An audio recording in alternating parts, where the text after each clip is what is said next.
महाराज जी, आपके चरणों में कोटि कोटि प्रणाम। महाराज जी, मेरी उम्र 48 वर्ष है।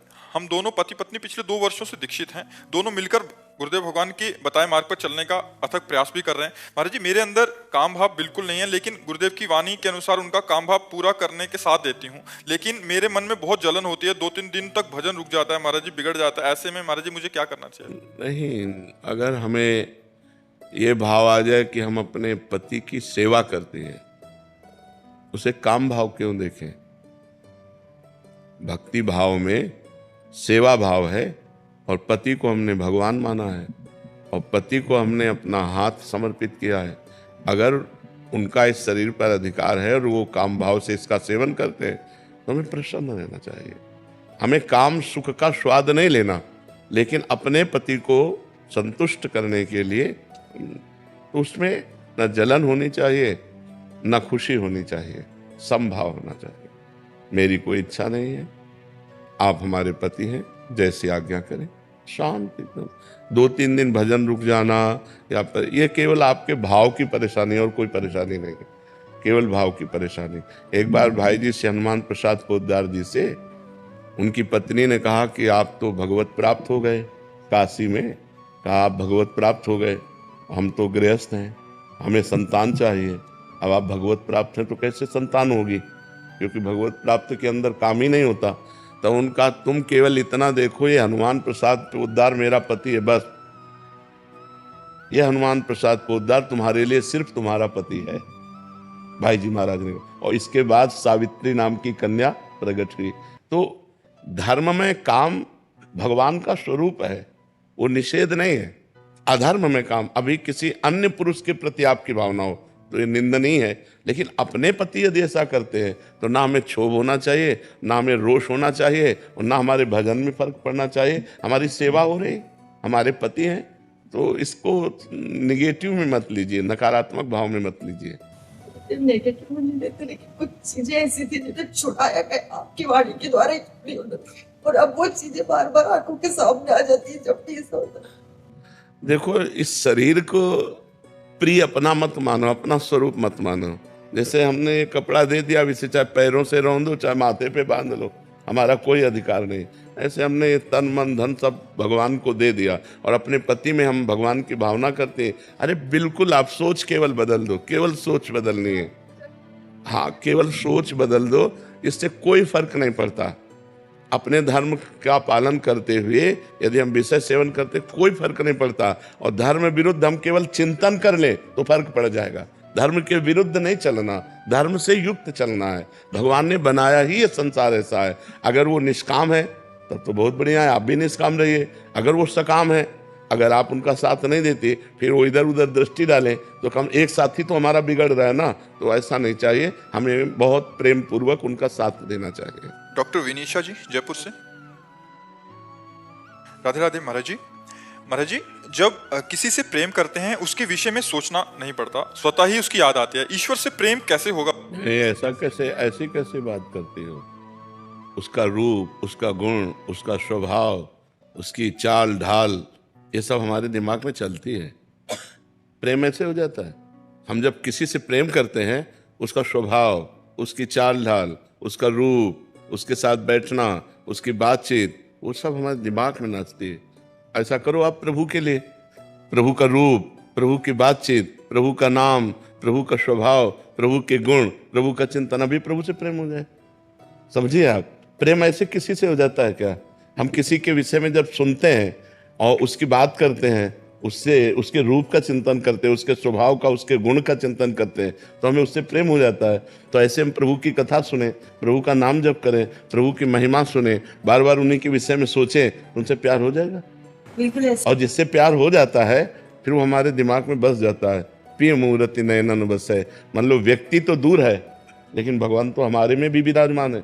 जब सब जगह है तो मेरे पास भी है, जब सब समय है तो इस समय भी है, तो भगवान तो मेरे समीप है। जब वो हमारी हर बात सुन रहे हैं, जब उनसे हम प्यार करना चाहते हैं तो हमारे सामने वो आने लगते हैं, हमारे ध्यान में वो झांकी रूप आने लगती है। और जब अधिक प्यार हो जाता है तो साक्षात दर्शन हो जाता है, फिर तो निहाल हो जाता है। पर प्रभु से प्यार इसलिए नहीं होता कि हमें बहुतों से प्यार है, खाली जगह नहीं है। हमारी हृदय रूपी धर्मशाला पहले से देखो कोई ना कोई विषय से प्रीति है, अपने शरीर से प्रीति है, अपने शरीर संबंधियों से प्रीति है। तो भगवान ने अपनी प्रीति के लिए कहा है, जननी जनक बंधु सुतदारा, तन धन धाम सुहृद परिवारा, सबकी ममता ताग बटोरी, मम पद मन ही बांध बटोरी।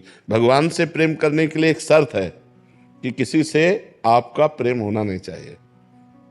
अगर किसी वस्तु से भी प्रेम है तो भगवान से प्रेम नहीं होगा, वो वस्तु आपको घसीट लेगी। भगवान से प्रेम करने के लिए एकदम समेटना होगा और सीधे पूरा पावर भगवान की तरफ, अभी प्रेम हो जाएगा। जैसे मीरा जी कहती, मेरे तो गिरधर गोपाल, ये बात हम लोग बोल सकते हैं ये मेरे तो गिरधर गोपाल, लेकिन सच्ची बात ही हम नहीं बोल सकते दूसरों न कोई, है नहीं? दूसरों न कोई, उसमें अपना शरीर भी नहीं है। देखो जहर दिया गया, जहर का प्याला मीरा जी पी गई कि नहीं? अगर शरीर प्रिय होता तो जहर का प्याला कैसे पीती? शरीर भी प्रिय, दूसरों न कोई, मेरे तो गिरधर गोपाल, दूसरों जाके सिर मोर मुकुट मेरो पति सोई। तो इसमें थोड़ा सा अनन्यता चाहिए और सब जगह से प्रियता हटाकर जब हम प्रभु के चरणों में प्रेम करते हैं तो हमारे नेत्रों में बस जाते हैं, हमारे हृदय में बस जाते हैं, हमारे रोम रोम में वही छा जाते हैं।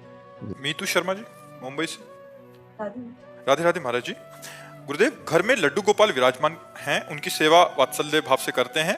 जब किसी मंदिर में दर्शन करने जाते हैं तो महाराज जी वहाँ कुछ भाव हमारा अलग हो जाता है। हमें लगता है कि हमारे ठाकुर जी मेरे लड्डू गोपाल बड़े हो गए हैं, मेरे से दूर हो गए हैं। महाराज जी ऐसा भाव आता तो महाराज जी क्या? जब जाइए तो अपने गोपाल जी को लेके जाइए कि चलो तुम्हें बड़े भगवान के दर्शन कराते हैं।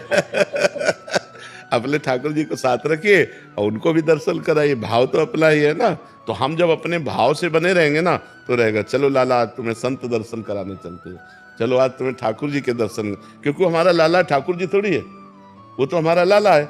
ठाकुर जी के दर्शन तो हमारा भाव भी बना रहेगा और आनंद भी रहेगा, हर समय हमारे लाला हमारे साथ रहेंगे। गौरव चौहान जी। श्री हरिवंश। श्री हरिवंश महाराज जी। महाराज जी, आपके सत्संग और एकांतिक वार्तालाप को सुनते ही ऐसा क्यों लगता है कि प्रत्येक शब्द मेरे लिए ही कहा जा रहा है? वैसे हर सत्संगी को ऐसा ही अनुभव होना चाहिए, क्योंकि हर प्रश्न का उत्तर सबके लिए है, किसी एक के लिए नहीं। एक प्रश्न करता है लेकिन लाखों को उत्तर जाता है और लाखों का कल्याण हो सकता है। अगर लाखों स्वीकार करें तो लाखों मंगल में भगवान के मार्ग में चल सकते हैं। ऐसा हर सत्संगी को लगना चाहिए कि ये सत्संग मेरे लिए ही हो रहा है, मेरे सुधार के लिए हो रहा है, मेरे में जो अवगुण हैं उनको दूर करने की प्रेरणा हो रही है। ऐसा ही होना चाहिए।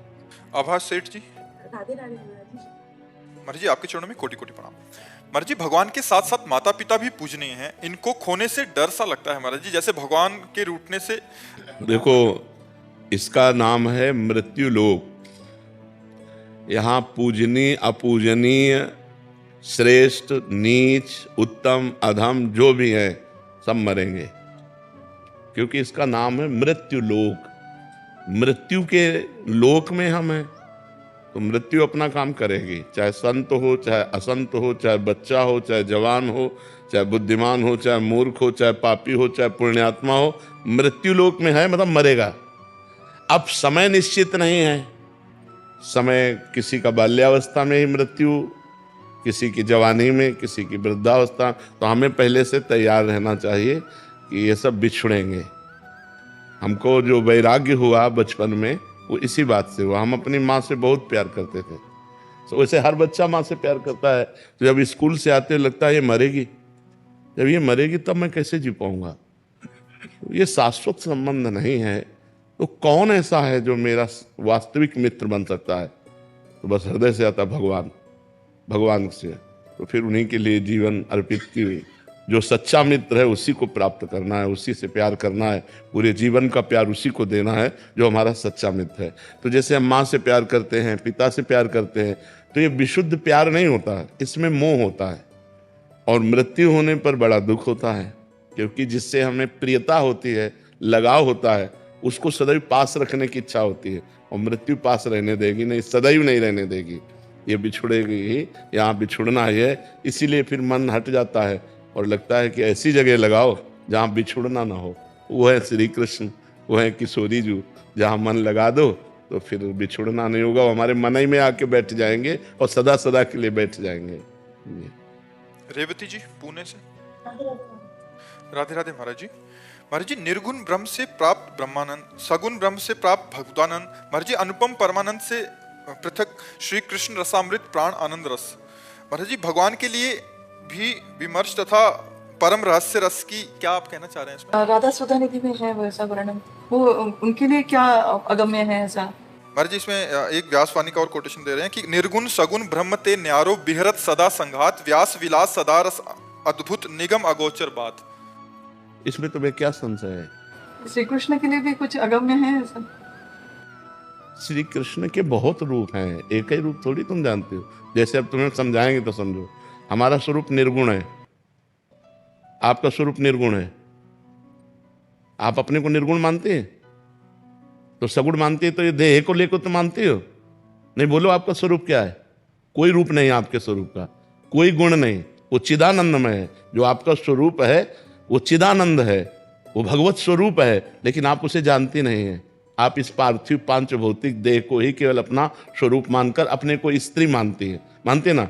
स्त्री रूप में आप साकार हैं, लेकिन परमात्मा अंश रूप में आप निराकार हैं, जो सर्वत्र व्याप्त है। ऐसे श्री कृष्ण रूप में साकार हैं, लेकिन श्री कृष्ण तत्व रूप में सर्वत्र व्याप्त है। अब सुनिए, जब श्री कृष्ण रूप नहीं प्रकट किए हुए थे तब भी तो श्री कृष्ण थे। तो कहां थे? निकुंज में, नित्य धाम वृंदावन में प्रियाजू के साथ।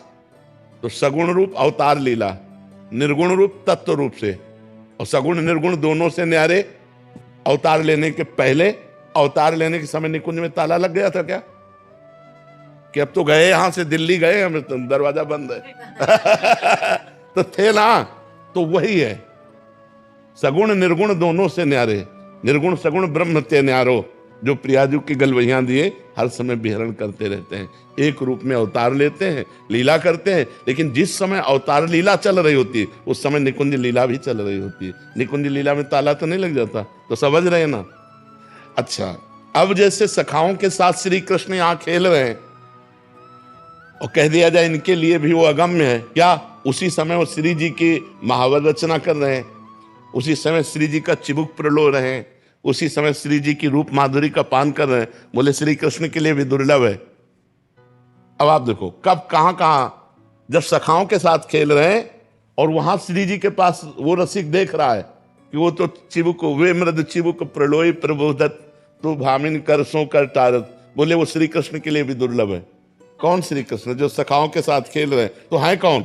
वही तो है। बस यह है रात से समझ। या रात से रघुनाथ कर बेग ले जाने कोई, और जो जाने रघुपति कृपा तो सपने में मोह न होए। शिवविंद कुमार जी, कानपुर से। राधा वल्लभ श्री हरिवंश। श्री हरिवंश महाराज जी। महाराज जी, पिछले 2 वर्षों से राधा नाम जपने का प्रयास कर रहा हूँ। महाराज जी, कभी कभी मन बिल्कुल नहीं लगता और भाव भी नहीं बनता। महाराज जी, आपने एक सत्संग में बताया था कि ऐसे रजोगुण और तमोगुण के कारण ऐसा होता है, सतोगुण में भजन ज्यादा होता है। महाराज जी, रजोगुण और तमोगुण के प्रकोप को कैसे कम किया जाए? जैसे अब हमारे समझ में आ गया कि हमें तमोगुण आ रहा है, प्रमाद, जिससे 10 वर्ष पहले द्वेष हुआ होगा, उसकी बातें आके क्रोध आना या जरा जरा सी बात, तो तमोगुण बढ़ रहा है। अब उस समय मन भजन में नहीं लगेगा। अब उस समय हमें बाहरी भजन चाहिए, जैसे सत्संग सुनने लगना, कीर्तन करने लगना, भक्त से बातचीत करने लगना। मतलब उस समय ये नहीं हो सकता कि आप मानसिक जप कर सको या एकांत बैठ सको। हमको ये देखना है कि इस समय हमारे अंदर दशा क्या है। प्रवीण साधक वही है। अब दशा एकांत में बैठने की नहीं है, तो तुरंत मोबाइल खोलो, सत्संग, तुरंत कोई कीर्तन लगाओ, कीर्तन में लगो, सत्संग बाहरी लगो, अंदर नहीं लग पाओगे। अब रजोगुण आ रहा है, भोग की इच्छाएं हो रही, रुपये की इच्छाएं हो रही, मान प्रतिष्ठा की इच्छा हो रही, तुरंत सत्संग सुनो। 10 मिनट 15 मिनट सत्संग सुनते सुनते वो मन सात्विक हो जाएगा। क्योंकि सतोगुण देखना, सतोगुण खाना, सतोगुण ही सुनना, सतोगुणी वातावरण में रहना, तो सतोगुण को बढ़ावा। यदि रजोगुण तमोगुण, तो रजोगुण तमोगुण को बढ़ावा। प्याज लहसुन इसीलिए मना किया जाता है। प्याज लहसुन में कोई पाप थोड़ी, वो जैसे गंदे आहार खाते हैं लोग, वैसे प्याज लहसुन भूमि से प्रकट होता है। जैसे आलू शकरकंद ऐसे ही होता है, खेतों में होता है। जहाँ गेहूं बोया गया है, जहाँ और अन्य खाद्य हैं, तो वो भी नीचे ही पैदा होता है। और प्राकृतिक कोई ऐसे निषिद्ध पर वो तमोगुणी है, इसलिए हमारे यहाँ उसका त्याग किया गया है कि तमोगुण जो भजन में। तो और भी तमोगुणी, जैसे बासी अन्न है, खूब लाल मिर्च और तेल और ऐसे सब डाल करके, ऐसे जैसे जैसे होटल का भोजन है, चाहे वो जितना आपको वादा करे पवित्र बना रहे हैं, तो वो उनकी बनाने की शैली, वो कौन बना रहा है क्या है कुछ तो पता नहीं है ना। अब अंदर रोटी बन रही है आपके सामने, तो तंदूर से पकी हुई आ रही, तो अब क्या पता पीछे अंदर कौन क्या कर रहा है। तो हमें लगता है भजन के लिए हमको सत्वगुण इकट्ठा करना चाहिए, सात्विक भोजन, सात्विक पानी, सात्विक वातावरण, जितना हम सत्वगुण बढ़ा सकेंगे उतना ही अधिक भजन होगा। हमने खुद अनुभव किया कि जैसे खूब अच्छे अच्छे पकवान और ये चीज़ें भरपेट पा ली जाएं, भजन मारा गया, भजन में एक तार नहीं बनता, मूंग की दाल और रोटी ऐसे हल्की चीज़ें सात्विक थोड़ा पा लो, अरे अपने आप भजन में उत्साह बढ़ रहा है, भजन बढ़ रहा है। तो हमें चाहिए सतोगुणी वातावरण हम बढ़ाएं, सत्वगुण को बढ़ावा दें अपने अंदर और रजोगुण को दबावें। और जब रजोगुण तमोगुण बढ़े तो कीर्तन करने लगे, सत्संग सुनने लगे, भगवान की बातें करने लगे, तो तमोगुण रजोगुण को दबाकर सत्वगुण बढ़ जाएगा। ये जरूरी है। अगर जैसे अब तमोगुण रजोगुण आ गया और ऐसे गंदे लोगों का संग मिल जाए तो हम और बढ़ जाएगा, तमोगुण रजोगुण और बढ़ जाएगा, वो फिर गिरा देगा, वो भजन से गिरा ही देगा, फिर बड़ा पश्चाताप होगा। जैसे अब अंदर भोग की वासना प्रकट हो रही और गंदा मोबाइल दृश्य देखने लगो, गंदे लोगों से मिलो तो मिटिया मेट कर देगा। गंदी बात आ रही, अब अच्छी बात देखो, कोई भगवान की लीला देखने लगो, लीला का भी तो अभिनय हुआ, जैसे रामचरित का अभिनय हुआ, महाभारत का अभिनय, मतलब किसी तरह मन हम भगवान में लगावें। वो अंदर नहीं लगेगा, बाहर लगेगा, बहिर्मुख लगेगा, तो बहिर्मुख साधन रखे जाते हैं। अब जैसे भगवान की कृपा से अब तमोगुण रजोगुण का क्या, इनका तो कोई महत्व ही नहीं रह गया, मतलब इनकी सत्ता ही नहीं रह गई है। जैसे अपने अंदर है ना, अब इनकी सत्ता ही नहीं रह गई, न सतोगुण की, न रजोगुण की, न तमोगुण की, सत्ता भगवान की सिर्फ रह गई। अब कोई सत्ता नहीं रह गई कि यार हमारे अंदर रजोगुण आ गया, अब ये देखे वो सुने वो सब, ना कुछ देखना ना कुछ सुनना, बस हाँ जो अंदर चल रहा है उसी को देखना, उसी को सुनना। तो पहले हमें अभ्यास करना पड़ता है। जब रजोगुण तमोगुण आवे तो सत्वगुण को बढ़ावा दो और भगवान नाम कीर्तन करो, 10 मिनट में तमोगुण रजोगुण खत्म। आप देख लेना, कभी नाम कीर्तन शुरू कर दो और 10 मिनट में कंट्रोल हो जाएगा, रजोगुण तमोगुण और सतोगुण आ जाएगा, और फिर भजन में बैठ जाओ, देख लो मन भजन में लगने लगेगा। भजन के पहले 1-2 पद गाओ चतुराशी जी के हैं, या भगवान नाम कीर्तन करो और फिर जप में बैठो, तो उससे शांति ज़्यादा मिल जाएगी, क्योंकि एकदम भाव हमारा बनेगा पवित्र भाव, और पवित्र भाव से फिर भजन में लग जाए, लगे रहो। और ये मार्ग ऐसा है कि घाटा तो इसमें है ही नहीं। मान लो बेमन आप कह रहे हो राधा राधा राधा, तो फल आपको वही मिलेगा, फल आपको वही मिलेगा। और बिल्कुल भजन में मन नहीं लग रहा और भजन में नहीं हो रहा और भजन के लिए बैठे हो, तो फल आपको वही मिलेगा जो भजन का है। जैसे एक लेबर को लाओ आप, सुबह 500 रुपया वो लेता है, ओके तो बैठ जाओ, बैठा दो, शाम के कहो चलो जाओ, तो कहेगा 500 लाओ। बोले कैसे दे, तुम तो बैठे रहे हो। तो बोले तुम तो हाँ आप हमको लाए हो, हाँ काम करवा लेते 500 लेगा कि ले। तो ऐसे ही अपने लोग भजन में बैठे हैं, भगवत कार्य में, अब भजन नहीं हो रहा है तो भी भजन का फल मिलेगा, क्योंकि भगवान ईमानदार मालिक है, भगवान बेईमान नहीं है, समझ रहे हो ना। इसलिए निश्चिंत हो जाओ, भजन का मार्ग ऐसा है, इसमें घाटा तो है ही नहीं। आप भजन के लिए माला लिए बैठे हो, लेकिन भजन में मन नहीं लग रहा, आनंद नहीं आ रहा, आपको परिणाम वही मिलेगा जो एक भजन का परिणाम होता है। और परिणाम जब आएगा तो भजन में मन लगने लगेगा, भगवान में चित्त जुड़ जाएगा।